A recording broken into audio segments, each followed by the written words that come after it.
Hi, friends.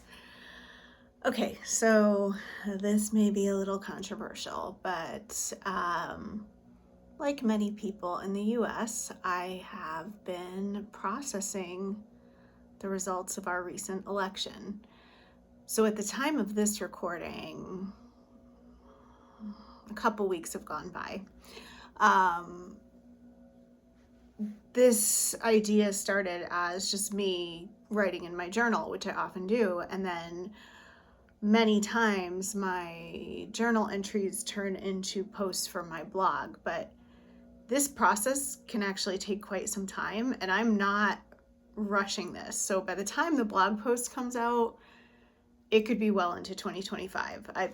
I'm still working with this, and I don't really get into politics much in the course of my work because I want to ensure that I'm viewed as welcoming for all people. So that's why I hesitated. But I do believe we should be able to talk about these things calmly and with compassion. So I am on the side of being disappointed with the election results.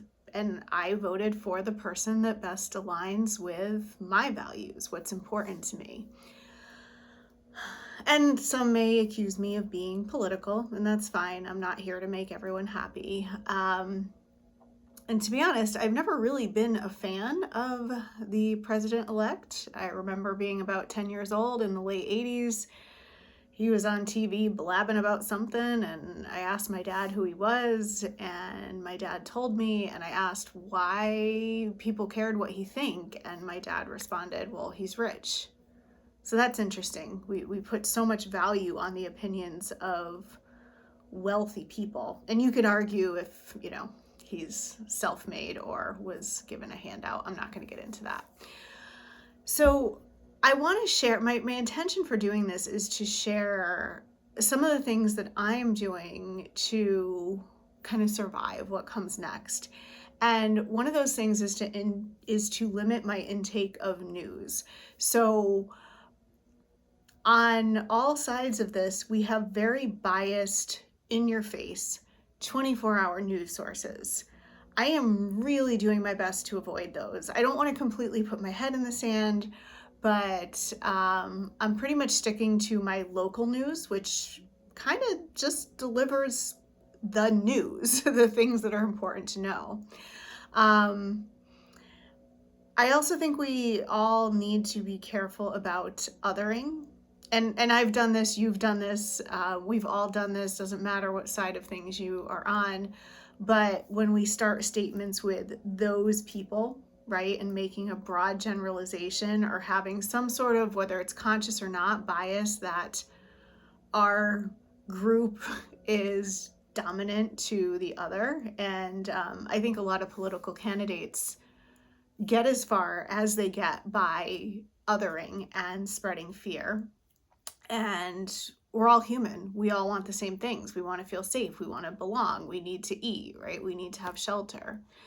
And then also what's really important to me is thinking for myself. And in my work, I encourage others to do that. So I think a lot of times what happens is we wait for these endorsements, and it doesn't matter who the Pope is telling you to vote for, or Joe Rogan or Taylor Swift or Oprah or any of these people. Like, can you think for yourself? Are you thinking for yourself? That's important. And finally, I think a lot of this divisiveness comes from what we see on the fringes, right? Algorithms have done this to us. So we see these really extreme views from all sides of this. And that makes us forget that most people were probably somewhat conflicted about how they were going to vote. And I'm not just talking about for president, but for different ballot. I know for the ballot questions in Massachusetts, I was conflicted on a few of them. Made my decision last minute in the voting booth. So keep that in mind. Like, we see all these things on social media. We see these big flags and displays on people's cars and people's houses, but the majority of us are just doing the best we can with the information that we have. So I hope this is helpful to all who are here in the United States or all in the world who see this, who might be kind of navigating some political disappointment. Yeah, I may lose some people over this, but I felt it was important to express the way I'm feeling about the current state of things. So, Jen Jortner Cassidy for more. Talk soon.